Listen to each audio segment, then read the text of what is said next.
Okay, so in this last video, we're going to talk about some things that you can do just before the exam to make sure that you are getting as many marks as possible. So first and foremost, degrees, radians. Okay, so for pure, we need to really be careful to make sure our calculator is in the right mode. So degrees, typically we're going to get sort of like solving trig equation questions where we perhaps have to do this one here, but we expect to see this given to us, okay? Radians, now radians, there are some situations where you're not going to be told to do things, and you have to just know that, yeah, of course, if it's like this, I need to do it. But if I have differentiation, integration, or something, you know, that's connected. So what can we say? We can say differentiation is part of the Newton-Raphson method. So we would expect to use this one here. It also kind of comes up sometimes when you're doing these sorts of things, because you may remember that if you do this one, that gives you the area of a segment, okay? And because we're using the trig part there on our calculator, we want to make sure that it's consistent, how we're using radians here and how we're using sine, cos and tan as well, okay? So if it's degrees, you will normally be told radians, please, if we see pi going on anywhere, any calculus or things reliant on calculus. Next, we're going to talk about scoring method marks. So the general advice that Edexcel give is that you should state the correct and appropriate formula, which may be in the formula booklet. So this one here, for example, is in the formula booklet. And then we want to show that we are substituting things in before we get to our final answer. Why am I saying this? Well, if you just jump straight to a decimal and the accuracy is not there, it's going to cost you, okay? I've got another example there with a binomial expansion. So this one, perhaps you wouldn't state all of this written in this sort of way. You might, you know, pick this part here. But the first thing you do is you would sub it in, okay? So you'd write that, and then underneath you would be doing this part here. So this is 1 plus nx, and so on and so on and so on. If you get this correct, this often scores a method mark and an answer mark without it being unsimplified. So please don't be so keen to push on to a final answer straight away. Make sure that you are getting full credit for what you're doing, even if that means slowing down just a little bit. Getting the right idea. So what am I talking about here? Well, I would say this is a good example. If, say, something like the question here, it's very, very easy if you just jump in straight away to end up using the wrong formula.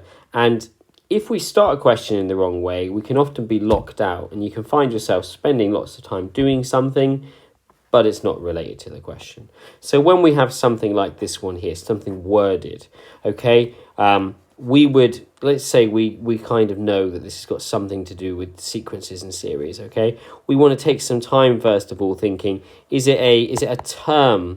Is it a term in the sequence? So is it one piece, or is it a series? Is it the idea of adding the different parts together?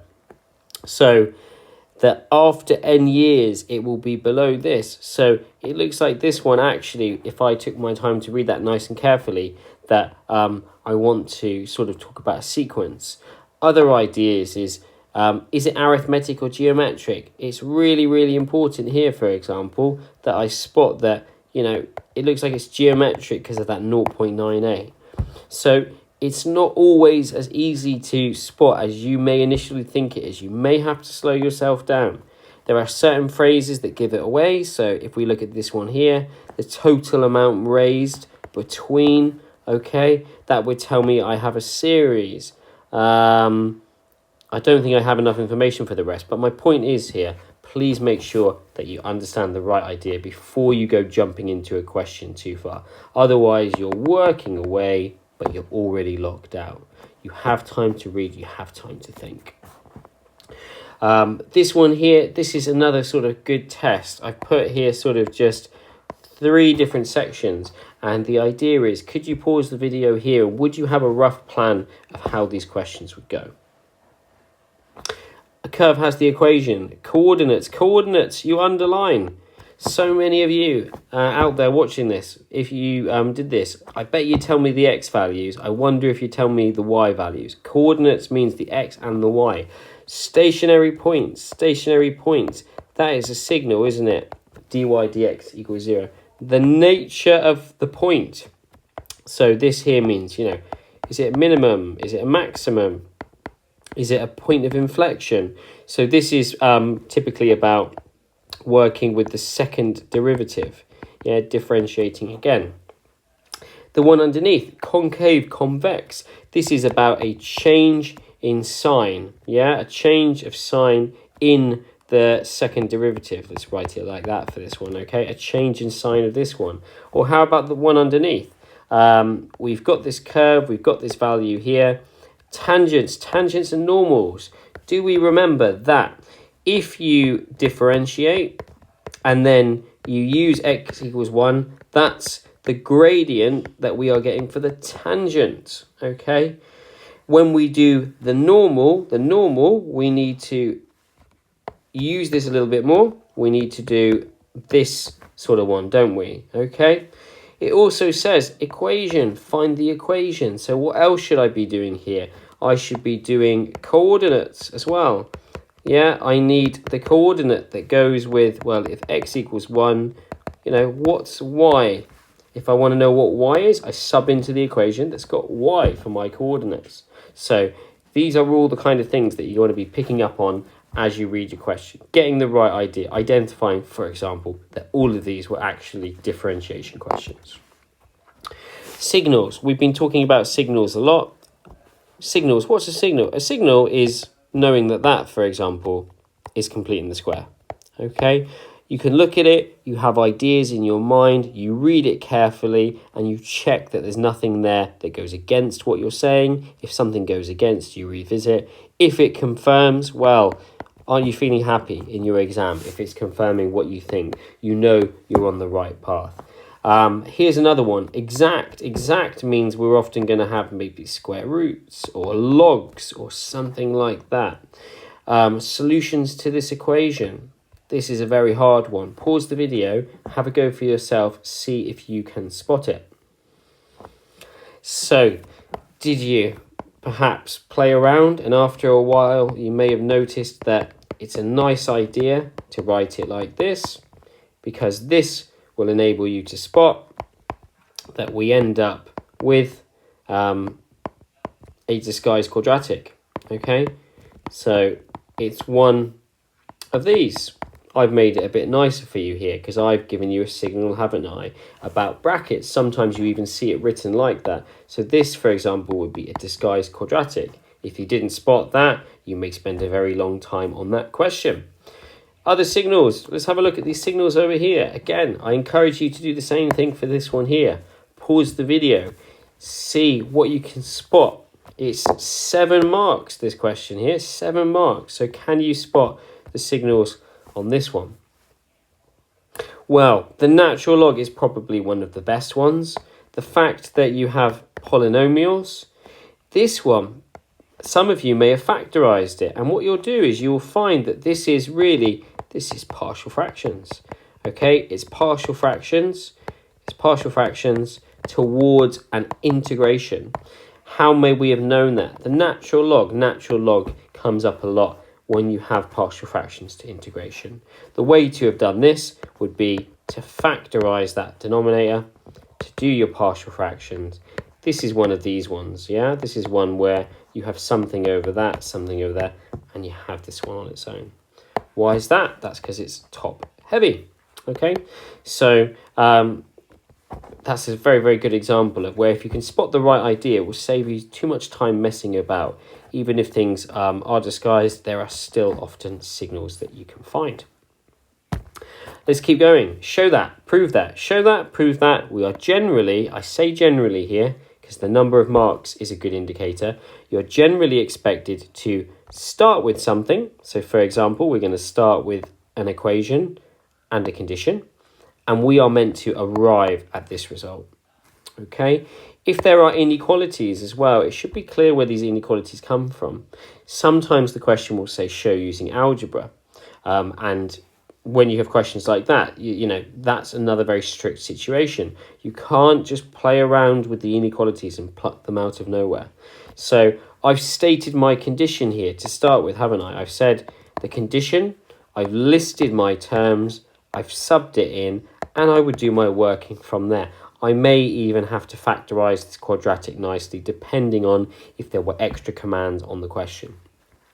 You will not be kidding anybody if you pretend to know, okay? So the kind of questions can be very, very strict. Make sure we know where the inequality signs are coming from.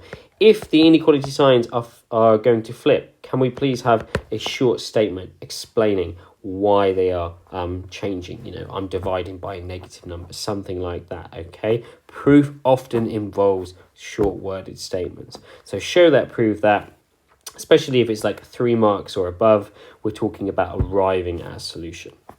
I'll show you a different case right at the end of the video. So easy marks, hard marks, easy marks, hard marks. One thing I would say to you, we want to appreciate that there are some easy marks. This should be a really nice, easy question for you here.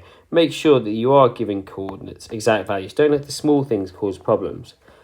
But you may have some questions that are not nice. I'm not saying that you can't do this, but this one here, you might get really quite stuck on, for example. But it's a show that, isn't it? It's a show that, and we need to be tenacious. We need to try things. So when it says hence, we need to be using things above. Exact set, values, okay? I think a large part of this question is going to involve just dealing with the quadratic inequality. Now, there might be more, but we need to be having a go. We need to not stop and say that we're going to get some marks from these questions. Solving a quadratic inequality might be a mark or 2 marks here. Who knows how long that might take on a really hard parametric integration question? It might take ages. So we're going to make sure that there are easy marks and hard marks, but often still we can pick these up in other parts. Here are some examples as well. I've got one question for you here at the top. This is all the same question. We've got some sort of sequence that's got some conditions, and of course, don't get me wrong, okay? Of course, the arithmetic sequence, we can get this, can't we? We can say n equals 9. We can say the 9th term stays 6. We can work all of these things out, but pretend that this was a hard question or our mind went blank.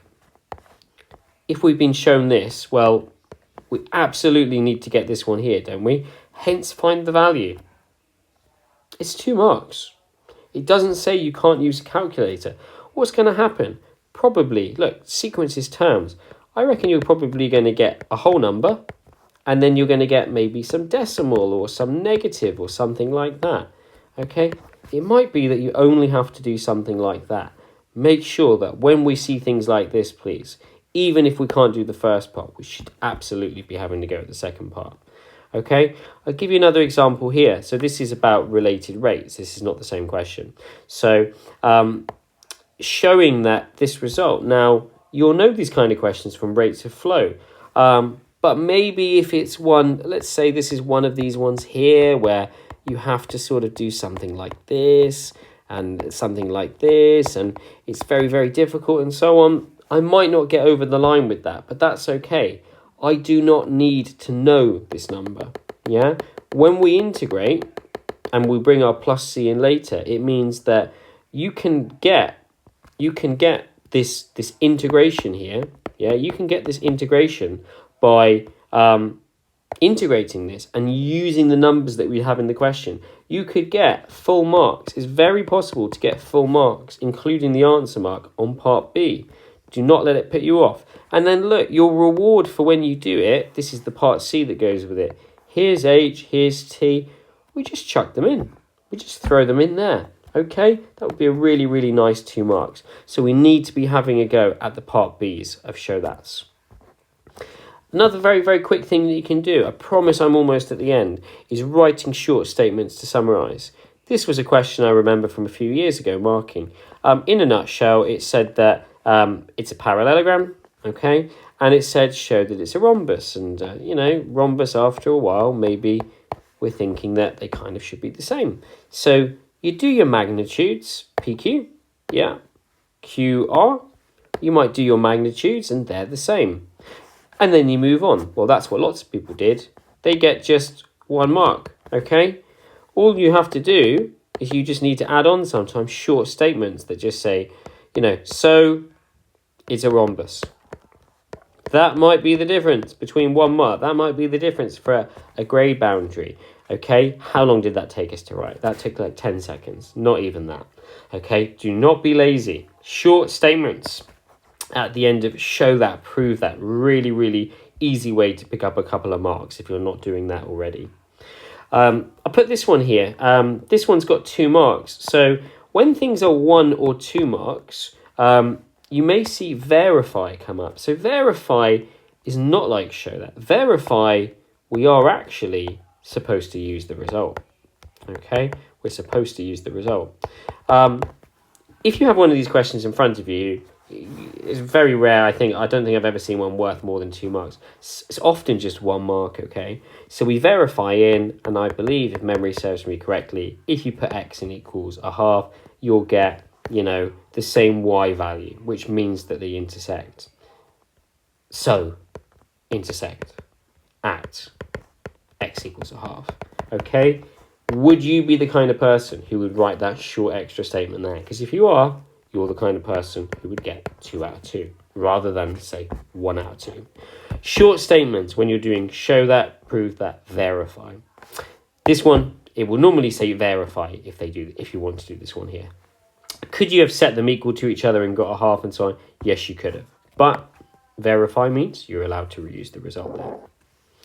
So, final thing I'm going to say to you is if you are one of those people who is so efficient with their time that you read everything, had a go at everything, and you want to feel smug and happy in your exam, don't forget that there are some features, particularly these ones, where on your calculator, sometimes if you're right. So here, if you had like an area under a curve, for example, now this won't always work depending on the algebra that you have. So it doesn't mean that you're wrong.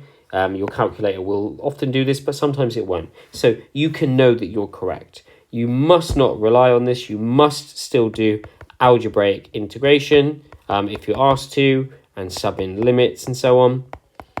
But it's a nice way that you know that you're right. You can do some similar things as well with evaluating gradients. Series, there is a series button on your calculator. So if you have arithmetic and geometric, sometimes it's able to check that one there. Solutions to quadratics is a really, really easy one. Solutions to quadratics, simultaneous equations. Inequalities, that's a really underused feature on calculators, is available to you. Log questions. When we have log questions, remember, we check them at the end on our calculator to see that they are possible. So checking with our calculator if we have a bit of time is our final idea. So that is a whistle-stop tour of some key things for you to do. They are not brand new things. They are easy, small changes that may pick you up a couple of marks in your paper. Okay, so being careful, checking the mode on our calculator, making sure we pick up method marks. We start with the right idea of questions, especially worded questions. We underline, we pick out all the key ideas. We notice that certain things mean that we need to go down a certain road when we're doing things with differentiation, for example. Okay, looking for all of the signals. There are many, many, many signals in questions. Okay, or you might know from your own practice how repetitive the papers can be after a while, and you can spot these signals. If you are an expert signal reader, you are going to get a lot of the marks from the question. Show that, prove that. Make sure you're doing this properly, please. Okay, you're not pretending to know, you are showing that you know. Easy marks, hard marks. Let's make sure we get all of the easy marks by not doing anything careless. Okay, the hard marks, we may not be able to get all of them, but it doesn't stop us from the next part. It doesn't stop us going back later. Part B's and C's and D's, it's often, not always, but it's often possible to get lots and lots of marks. Okay, short statements at the end. Things like factor theorem is another good one that I could have put on here, okay, where short conclusions are required. And finally, checking if you have the calculator. So, there we go. It has been hard work, if I'm honest, to stay ahead with you. But I hope taking part in the 90 day countdown has been helpful, and I wish you, of course, very, very good luck with your pure paper.